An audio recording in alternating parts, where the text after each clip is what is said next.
మీ ఇల్లు ఎప్పటికీ పటిష్టంగా ఉండాలనుకుంటున్నారా? కాన్ లైఫ్ కెమికల్ తో ఇది సాధ్యం. ఈ నెంబర్ను సంప్రదించండి.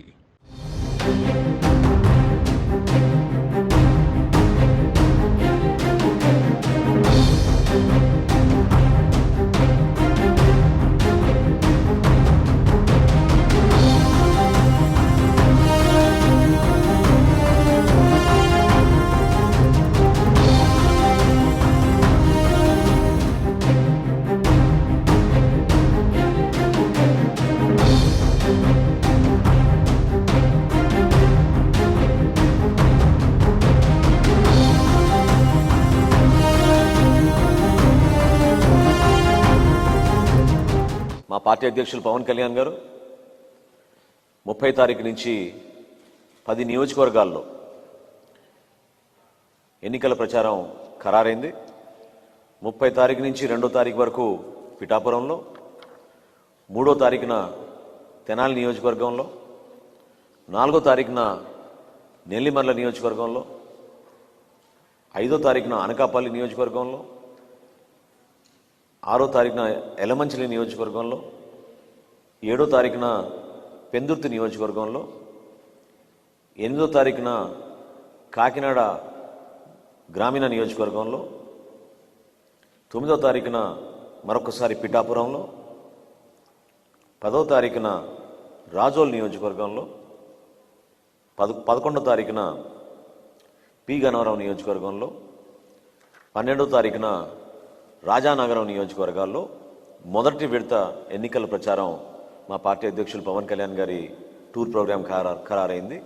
దీనికి స్థానికంగా ప్రతి జిల్లాలో ఉన్న నాయకులందరూ కూడా సమన్వయపరుచుకుంటూ మండల స్థాయి జనసేన పార్టీ నాయకులు, వీర మహిళలు, జన సైనికులు అందరూ కూడా ఈ కార్యక్రమాల్లో పాల్గొనే విధంగా, సక్సెస్ అయ్యే విధంగా క్షేత్రస్థాయిలో తెలుగుదేశం పార్టీ, భారతీయ జనతా పార్టీ నాయకులతో కూడా సమన్వయపరుచుకుంటూ ఈ సమాచారాన్ని అందరికీ అందించి మన పార్టీ అధ్యక్షులు పవన్ కళ్యాణ్ గారికి ఘన స్వాగతం పలకమని, అదేవిధంగా స్థానికంగా ఉన్న అభ్యర్థుల్ని గెలిపించే విధంగా కార్యాచరణ సిద్ధం చేసుకోమని జనసేన పార్టీ తరఫున మేము కోరుతున్నాం.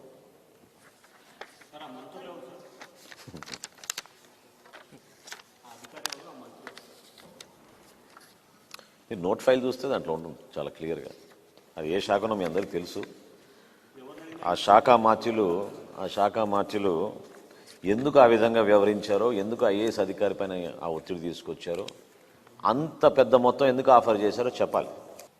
ఈ షెడ్యూల్ మీకు మరొకసారి అందిస్తాం. అందులో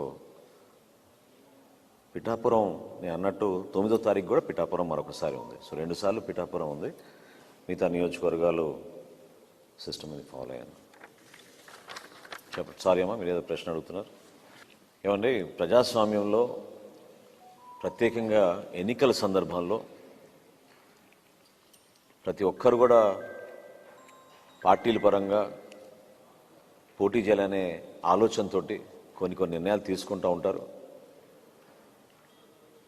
నాకు తెలిసి మా పార్టీ అధ్యక్షులు పవన్ కళ్యాణ్ గారు ప్రతి ఒక్కరిని గౌరవించే విధంగా, ఆ వ్యక్తి ఏ స్థాయిని కూడా ఆలోచించకుండా, గౌరవంలో మాత్రం ఎక్కడ కూడా తగ్గకుండా అందరినీ కూడా ఆదరించే విధంగా మా పార్టీ అధ్యక్షులు పవన్ కళ్యాణ్ గారు ముందుకెళ్తూనే ఉంటారు. ఆ డిసిప్లిన్, మా పార్టీ విధానం, అందరినీ కలుపుకుని పోయే మనస్తత్వం మా అందరిలో కూడా ఆయన ఇన్కల్కేట్ చేశారు. అది ఎప్పుడు కూడా మేము ప్రజల్లోకి తీసుకెళ్తూనే ఉంటాం. కొంతమందికి వ్యక్తిగతంగా వాళ్ళకున్న ఎజెండాలు ముందు పెట్టుకుని కొన్ని ఆరోపణలు చేస్తూ ఉంటే అది కొంచెం బాధ కలిగిస్తుంది. కానీ ఆయన మాత్రం నిండు మనసుతోటి మీరు చెప్పిన పెద్ద మనుషులకి ఉన్నతమైన పదవులు రావాలని, వారికి మంచి భవిష్యత్తు ఉండాలని ఖచ్చితంగా కోరిన వ్యక్తి పవన్ కళ్యాణ్ గారు. అలా ఏ పార్టీ కూడా చేయలేదండి. నేను అన్నట్టు ప్రజాస్వామ్యంలో 175 నియోజకవర్గాల్లో అట్లా చేయగలుగుతామా చెప్పండి? సో అందరినీ కలుపుకొని పోయే మా ప్రస్థానంలో అనేక సందర్భాల్లో కొన్ని నిర్ణయాలు ఉంటాయి. స్థానికంగా ఈ బలాలు చూసి, సామాజిక కోణం చూస్తాం, మా పార్టీ క్యాడర్ ఏ విధంగా యాక్సెప్ట్ చేస్తుందో చూస్తాం, సర్వేలు చేయించుకుంటాం. ఇవన్నీ చేసినాకనే నిర్ణయాలు తీసుకుని ప్రజల్లోకి వెళ్లే ముందు ఆ నిర్ణయాలు ప్రకటించి, అభ్యర్థుల్ని ప్రకటించి అప్పుడు వెళ్తూ ఉంటాం. పొత్తులో భాగంగా డెఫినెట్గా కొన్ని ఇబ్బందులు సహజంగానే వచ్చినాయి. మేము అనుకున్న స్థానాలు మేము పోటీ చేస్తుంటే బహుశా వాళ్ళకి ఆ ఇబ్బంది ఉండేది కాదేమో. కానీ పరిస్థితులు రాష్ట్రాన్ని దృష్టిలో పెట్టుకుని కొన్ని నిర్ణయాలు తీసుకున్నారు పవన్ కళ్యాణ్ గారు. కాబట్టి దయచేసి వాళ్ళందరూ కూడా అర్థం చేసుకోవాలి. లేదని చేస్తూనే ఉన్నారు.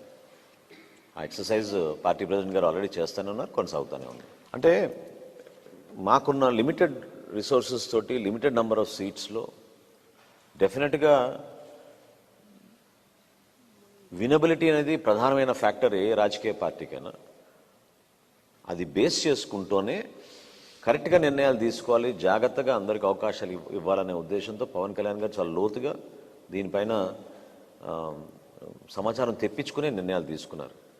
సో నాయకత్వం ఎక్కడైతే బలంగా ఉందో క్షేత్రస్థాయిలో వాళ్ళని పిలిపించుకొని మాట్లాడి వాళ్ళందరికీ కూడా ఒక అవకాశం కల్పించే విధంగా పార్టీ కూడా రేపటి రోజున ఆ స్థానంలో బలపడే విధంగా తప్పకుండా కొన్ని నిర్ణయాలు తీసుకున్నాం, దాన్ని ముందు తీసుకెళ్తానే ఉన్నాం.